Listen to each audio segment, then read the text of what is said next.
change. The shit is split the room for it to change.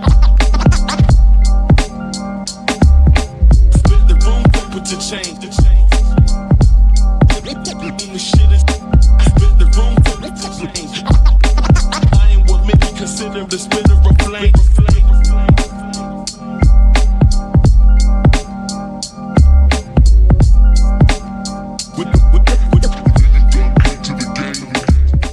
Speed on the Street Rap Battle League Area 1.0.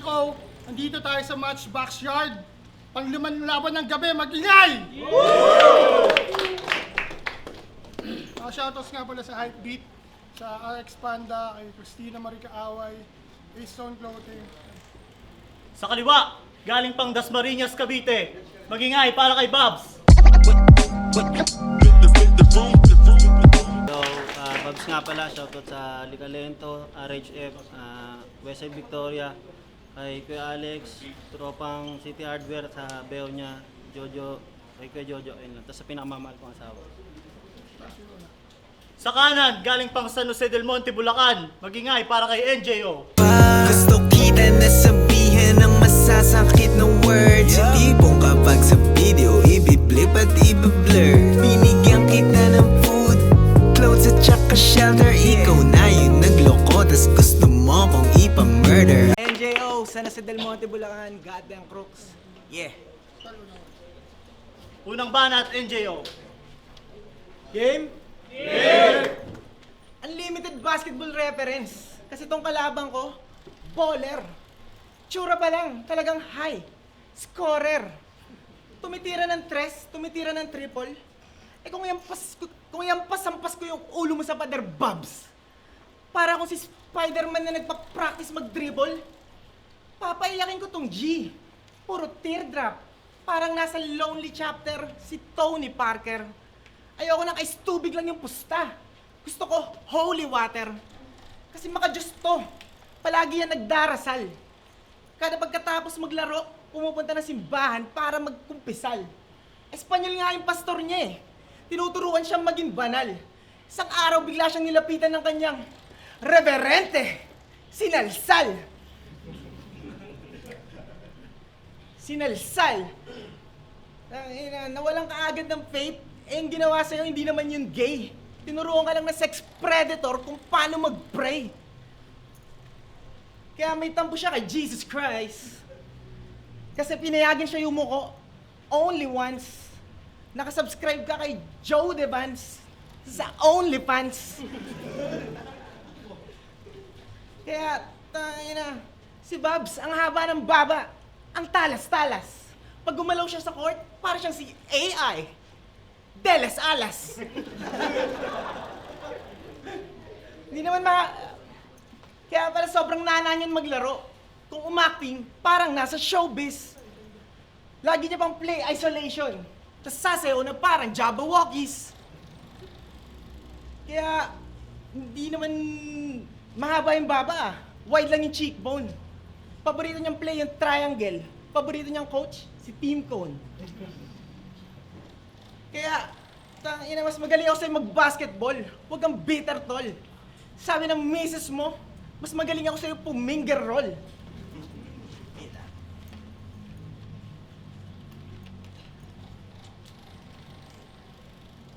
Mas magaling ako sa'yo puminger roll. Kaya tara, basketball, shooting, lalabanan kita. Rain or shine, pustahan 10 kyaw. Pag ako tumira, pasok sa poke ng asawa mo yung ulo ni Yang Yao. Kaya hindi ko na kailangan gamitin pa yung shooting at baril kasi kahit walang shooting, still kay NJ O'Neal, Shaquille. Kaya tatapak-tapakan ko lahat ng bagong battle rap prospect. Tatapak-tapakan na parang basahan sa doorstep. Tatapak-tapakan ko tong kapwa ko Pilipino parang comsec sa SOCMED. Tinapak-tapakan ko tong si Babs. Ganon mag-Pinoy step. Unang banat, Babs. Game. Yo, matagal-tagal na rin huli ako napasabak sa sulatan. At dilingid sa aking kaalaman na tong kalabang ko daw sanay sa gulatan. Sige sa'yo na yung pasabog at pulbura, ngunit patay ka sa utakan. At di ko sasayangin yung pagkakataong ako naman magpaputok sa taga Bulacan. Game? Yeah! Nanood ko battle neto. Okay naman yung rhyming. Ang kaso pagdating sa outfit, nakakapunyeta. Yung itsura mo doon, parang may pupuntahan kang agenda. Kasi kala ko pa naman Manila boy si tropa. Ang kaso nakapolong bulaklakin, doon ako napaisip, abateka. Ganito pala magiging itsura pag naging Bisaya si Lito Atienza. Ito pala magiging itsura pag naging Bisaya si Lito Atienza kasi wala kang bilang kung usapan ay pagkamakata. Kung simpleng delivery, halatadong malamya pa. Ito yung tipo ng kalaban na nakakawalang gana. Paano nasanay na masyadong winawalang yasya. Hiningi ko na kalaban, tipong pandikdi ka ng MC. Ang binigay, rapper na pang FT. Kasi ano ba habi nito ni Bestie? Bago battle, tamang bombis ng FG. Paggubas panay selfie, mukha kang gwardiya na lesbi. At ang malupit, imbis batuta may dildo sa gedli. Kasi bakit eto binigay, yung match up mo ang corny. Pag ako nag-spit, matik na deadly. Choker na tinapat sa well-rounded na MC. At talagang LT, magmumukha tong Kiko Barsagang pinabugbog kay Jet Li. Magmumukha tong Kiko Barsagang pinabugbog kay Jet Li. Magmumukha tong Kiko Barsagang pinabugbog kay Jet Li. Pero okay yung naisip mong tactics. Nagagawa mong mag-flow, ang kaso wala sa tiyempo. Mga sulat malambot, di rin pulido. Paano di ginamitan ng utak at talino? Nagmukha tuloy badyaw na nandudura pag di binigyan ng 5 piso. Kasi pag eto nag-spit, laging galit, pasigaw, ang corny na masyado. Pero kahit ganyan, inintindi ko ng todo. Sa isip-isip ko, baka may problema lang siguro. Kaso ganito itsura ng bisitang galit pag naubusan ng Shanghai pati menudo.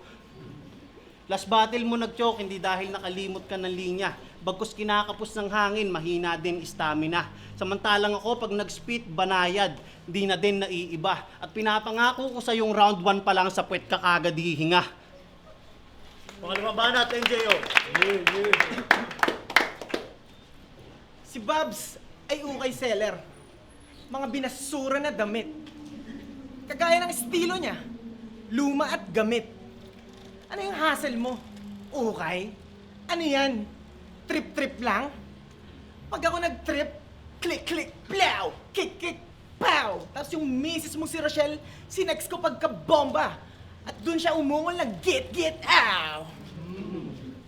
Sex bomb reverence, pero nananatiling mabangis. Hindi ko na kasi nama yung spaghetti, kasi luma na. Tsaka sa hinain ko yung kalabang ko, halata namang panis na. Panis ka sa akin, parang tira-tira, sa hindi nilinis na lababo. Kung may contest yung ukay-ukay, sa akin hindi ito mananalo. Kasi pag siya nag-ukay, inuuwi mo, puro walang kwenta. Pag ako nag-ukay, inuuwi ko, pati tindera. Pag siya nag-ukay, puro fake na Carhartts at Jesus. Nung ako nag-ukay, ang na-take ko, sandals ni Jesus. Nung ako nag-ukay, puro The North Face, Patagonia, pamatay na bags. Nung siya nag-ukay, no way, Patagoniang nilagay sa bag. Magnanakaw, you son of a bitch. Isa ka sa mga unang mamamatay kapag natupad yung wish ni Cara David. Cara David. Kaya, Mike Tess, ang aking quick na wild guess na ang iyong weird na side quest ay magnakaw ng dildong size 12. Sa 2-3, umati ka bang tagpo. Pag si ate ay nalingat agad-agad sila na tatakbo. Ang angas, nasa running era. Ang lakas tumakbo, ang lakas mga estapa. Siya lang yung magnanakaw na kapag tatakbo, magbubukas pa ng Strava. Kaya, magbubukas pa ng Strava. Kaya, in-expose kita sa ukay game, kaya ikay game over, man. Lahat ng tinatakbo mong damit, puro overruns. Kaya, pero supportahan pa rin natin yung damit niya. Pero supportahan pa rin natin yung diskarte niya. Kasi sobrang affordable kahit may crisis. Lahat ng ninanakaw niyang damit, puro steal yung prices. Kaya sa style kong 1-2-1-2, binanatan ka ng tingi-tingi. Ako yung karma mo, ako yung boses ng mga naaapi. Boses ng mga tinderang ninakawan mo na walang magawa kundi magtitili. Boses ng mga tindera na grant sa akin nung gabi na sila ay aking inuwi. Kaya itong magnanakaw ng ukay ang hanap buhay, mag-aagaw buhay. 50-50, Parang presyo ng damit na kanilang ipinagbibili. Kaya ang pinagkaiba natin, Babs, ang ninanakaw mo damit, ang ninanakaw ko respeto kasi hindi mo yun mabibili. Pangalawang banat, Babs. Rochelle daw pangalan ng misis ko. Kabubuha mo sagad. O di ba? Pangalan ng misis ko, Regina. Tapos sinupo na pa, sinabi ko na yan dati. Yung binibenta kong damit, yung binibenta kong ukay, damit ng patay. Pero sa ganung angle ka nag-stick, malamang magtigil na. Kasi pagtapos nitong laban, damit mo yung sunod kong ititinda. Last battle nito, Olats, paano sa kabaduyan bumabad to si Repa?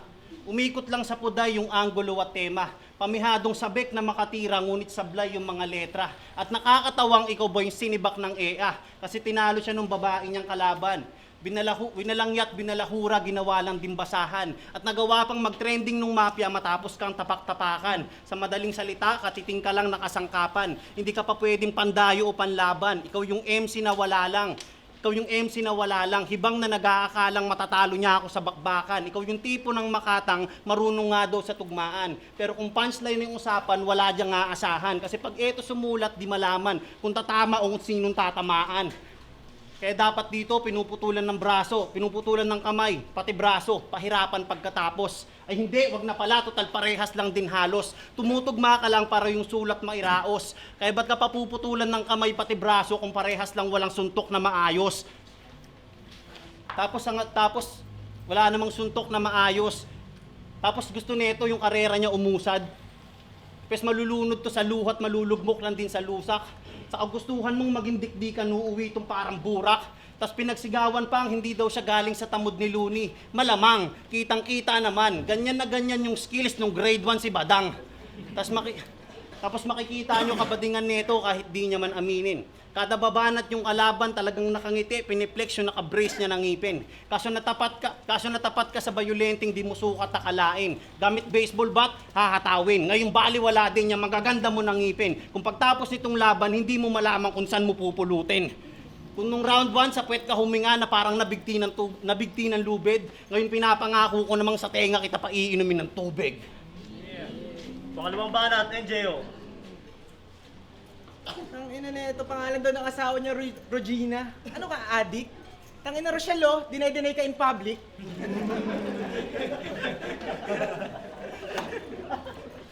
Tang ina. Ayokong kalaban to. Ang pangit nito na match up. Para tong bobong arsonista. Hindi mahanap yung matchbox. Tang ina, napakatagal mong dumating. Mukha ka pang bingot. Tagal mong dumating. Dapat talo ka na by default. Pangalan niya, Babs. Kasi mahaba ang taglay niya na baba. Pangalan niya parang tawagan ng matabang mag-asawa. Yung tunog, parang galit yung asawa. Tapos, parang galit yung asawa, tapos binabagsak yung lalagyan ng labada. Yung tunog, parang hampas sa pader nang may bumabayo sa maganda na kama. Babs, parang meron kang kachat at gustong tumawa. Tapos, namali ka ng spelling nung tinype mo yung haha. Tangina na itong kalaban, ang sarap sikmuraan. Yung pangalan parang sagot sa exam na hinulaan. BS. Kung bagsakan kita sa ribcage ng vintage steel plate 3 kgs. Kaya, ina. Alas dekada na yung kanyang experience, pero weak pa rin. Kung ito'y sugal, siya pa yung dehado sa dividends. Kasi kahit spell mo yung pangalan niya, allows the N. Panoorin nyo mag-number 2 tong si BABS, CBN. Kaya taga-Cavite pa to, kaya siya na-late. Kaya basagin yung back na itong wak, na taga-Etivac. Ako'y taga San Jose del Monte, motherfucker, what's up? Kaya pilayan na agad, wala nang teka-teka. Ang aking punto, ako yung taga Bulacan, pero ikaw yung uuwing pa eka-eka. Pangalawang banat, Bob. Mahaba daw baba ko. Doon pa lang ubod ka ng tanga. Alam mo kaya mahaba yan, laging may matalas na dala. Round 3 game? Game! Wala talaga akong round 3. Aminadong di na din ako parang magsayang ng oras. Kasi kahit freestyle o simpleng ribat ay kayang-kaya kang matodas. Kasi sa grupo nyo, ikaw yung napiling isinalang. Hindi dahil sa kahusayan. Kasi bagkos ikaw yung pinaka-lame Brad. Pinagtripan ka lang at ito yung best part. Kaya ka isinalang sa kadahilan ng kahanay mo sila Ojiwon at Denmark. Malas mo naman, ako kagad nakatapat mo sa laban. Bitin yung preparasyon pero ako'y handa sa bakbakan. Ismagla sa ratratan, batas sa balagbagan. At magiging saldi ko kay Romualdez tong representante ng laglagan. At nilait niya pa si Mafia. Kesyo wala daw pinag-aralan, marapat lang maging labandera. At yung anak niyang walang kamuwang-muwang dinamay mo sa linya. Pes bilang parusa palalambutin kita ng bongga. Kasi yung jowa nito, matalino daw ng sobra. Laging may award, trophy at medalya. Wala ka nang hahanapin talagang number 1 sa list. Ang kaso prop niya yung mismong nag-insist na pag walang special project, pagsubo yung specialties. At talagang mahusay at matalino, talagang gold medalist. At asa ka lang din at binubuhay ka lang din ng babae. Yung napili niyang diskarte ay yung tangin yung inaasahan. Kaya mag-isip-isip ka kaibigan. Yung mukha mong may kakapalan, hindi na ata tatabla ng sampal ng katotohanan. Kasi flat-chested na yung tao, ba't nagagawa mo pang gatasan? Di na para habaan. Itong round 3, di na rin ako nag-isip ng mga bara na panugat. Pinakita ko lang din na kaya ko itong patayin gamit mga linyang kanina ko lang sinulat. Kaya mag-ingayo. Yun.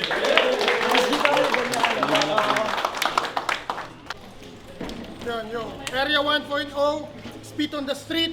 Solid yung laban na yun, pero 3-0.